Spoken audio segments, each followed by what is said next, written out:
President Joe Biden has ducked questions on his decision to break his word and pardon his son Hunter, ignoring calls for him to explain his reversal as he was making his first presidential trip to Angola. The pardon has spurred a broader discussion about what else Biden should be doing with the broad clemency powers of the presidency before he leaves office in January, including whether he should be pardoning President-elect Donald Trump.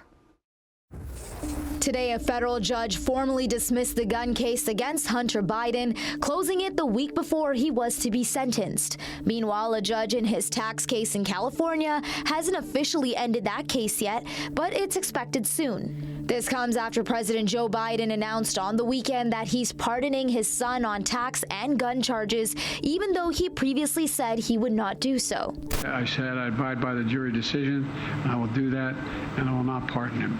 Hunter Biden faced sentencing later this month related to two separate criminal cases. Those could have landed the 54-year-old in prison for decades. Last September, the younger Biden pleaded guilty to 9 tax charges, and last June, a jury found him guilty of lying on a gun purchase form. The president believed enough is enough, and the president took action.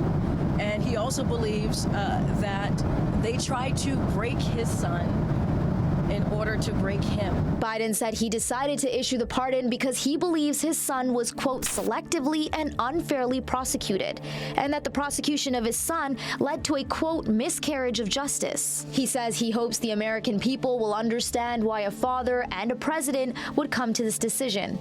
But it's not sitting well with others. U.S. President-elect Donald Trump calling it an abuse and miscarriage of justice. You've all seen the pardon now. It is truly sweeping. It sweeps in all of his Ukrainian activity. It sweeps in all of his foreign dealings. It is stunning.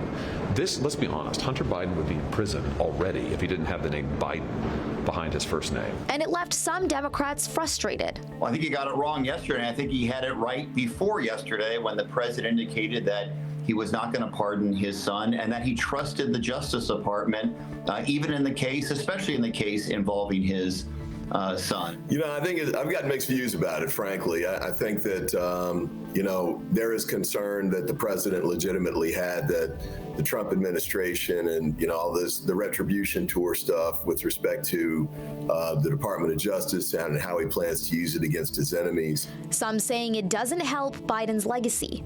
I think Biden's action undermines some confidence in the justice system at a time when that's really damaging. Hunter Biden issued his own statement Sunday that said in part, "I have admitted and taken responsibility for my mistakes during the darkest days of my addiction.